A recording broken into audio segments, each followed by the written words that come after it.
Hey, howdy, and good freaking morning. I am so happy to be alive. It's awesome.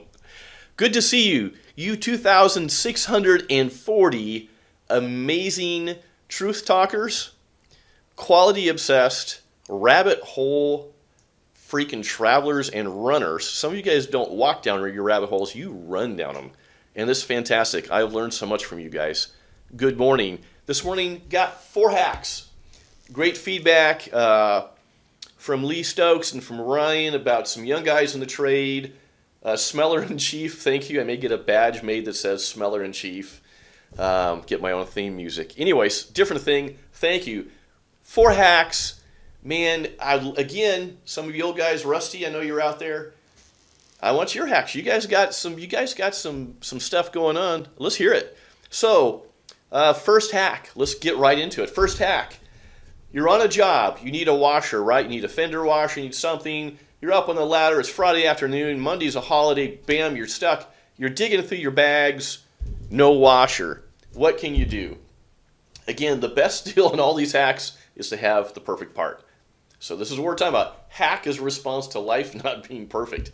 So if you can dig out a strap, it doesn't matter what size it is. This is a 1/2 inch. But you know that a lot of your bigger straps, a lot of times like your 1 inch or larger, your anchor screw a lot of times will pull through this hole, okay? So here's what you can do. Make yourself a washer. Grab a 1-hole strap, pair of linemans, score it, use your man hands, do a twist. Look right there. That is a expedient washer. Bam, done. Is it perfect? Of course not. By the time you strap down whatever you're doing and sink it down and it's up 12 feet in the air or in the attic, guess what? It works great. There you go. So hang on, here we go. Number 2, one of my favorite topics, attic work. And you're saying, is there a shortcut to attic work? Well, the first shortcut is don't do it. However, as electricians, we're in attics a bunch, right? So, man, this is the tip, and it's called, and I want you to think of it this way, right? Tip number 2, hack number 2, 10 minutes in the attic versus 10 minutes on your truck tailgate. Those are very different periods of 10 minutes, okay? And you guys have been around a while. Time in the attic in the summer, we're here in Texas, we call it hell with rat droppings. You want to make that time count, okay? So here's what I'm going to tell you to do. Here's a scenario. Let's say you're making up a J-box, right? Up in the attic. You need a 4-square box. Stop going up in the attic without every single little thing in your hand, and that box should be prepped before you go in the attic. So here's my hack. Get out your 4-square box. Put in your ground stinger. Pop out the KOs and put in your Romex connectors. Get your cover. Get 2 mounting screws. Give yourself 4 or 5 staples so you can secure all your Romexes. Put all that in there. Anything you can install. Again, 10 minutes on your tailgate downstairs versus 10 minutes in the attic and multiple trips. So the hack is be prepared before you go into that attic. And there's a lot of applications to that. So the way this works is you put all those pieces together that you think through it, like what do I need? I've got wire nuts. Gosh, how many times have I seen guys go in the attic, right? They're getting ready to make up a splice, and I hear cursing muffled up in the attic. And I hear them crawling back all the way through, down the ladder, outside, back to the truck, go back up, right? They're wearing themselves out, killing the boss's payroll. So you're going to have this box that's full of screws, staples, wire nuts, your ground stingers in there. You put your 4-square blank on it, and you carry that up with you with your couple of your hand tools. One trip is quick, and everything is there. And by putting it in the box versus stick it in your pockets, which falls out when you're crawling, right?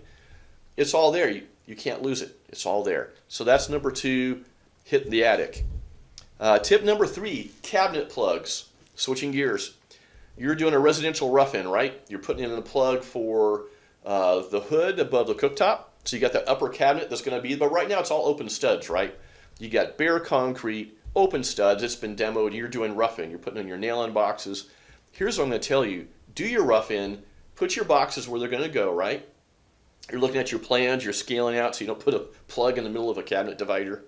I know you've never done that, but I have. Different problem.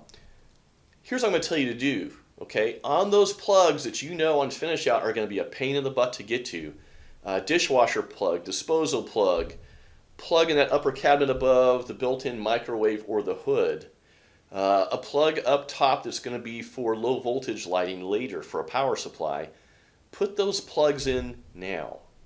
Okay, and a lot of people are like, no, don't do that.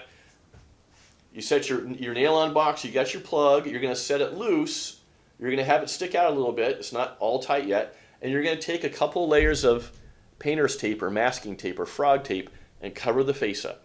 So that does two things. One, if it's covered with tape, the inspector is unlikely and rough in to notice that you set finish, and it'll protect it from the cabinet guys and the painters who are both monsters, okay, because they're going to paint your stuff over and try to fill it with mud. I think they do it on purpose.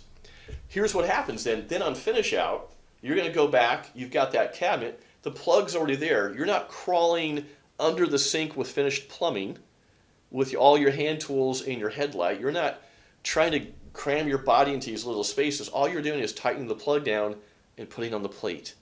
Man, it is a elbow and back saver.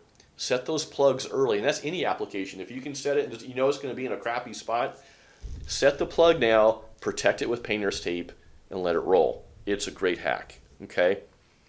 Final hack for this morning. Again, change of venue. You're outside doing underground PVC, right? And you're using your heater blanket, right? You're not using your torch that you stole from the plumber to burn that pipe and blister it. So the inspector will notice that you did it wrong. But let's get to this. You got your gloves on. You've got your gloves on. You got your heater blanket, and you'll see you have your 2-inch PVC, and you're bending an offset because of the weird thing with the footing. You're going into a meter socket or a panel, right? And you can't build the pieces and glue them because the bend is too weird, right? And we've all done this with undergrounds. So you take your heater blanket, you heat this, you shape it on the ground, and then you get water from anywhere. It doesn't. Here's the hack. It doesn't have to be a hose. It could be water out of a mud puddle. It could be water out of a toilet. It doesn't matter. Here's my point: is I've seen guys use a heater blanket on these underground pipes, right? And it's hot, and they're sitting there like they're frozen because they don't want to move. And on a bigger pipe, you don't want the pipe to collapse when it's all soft, right?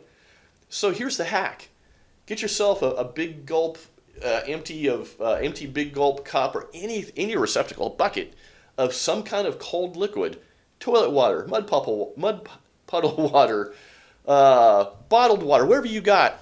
Once you get the shape on the offset where you want it, pour cold water on it. It hardens instantly, and you're done.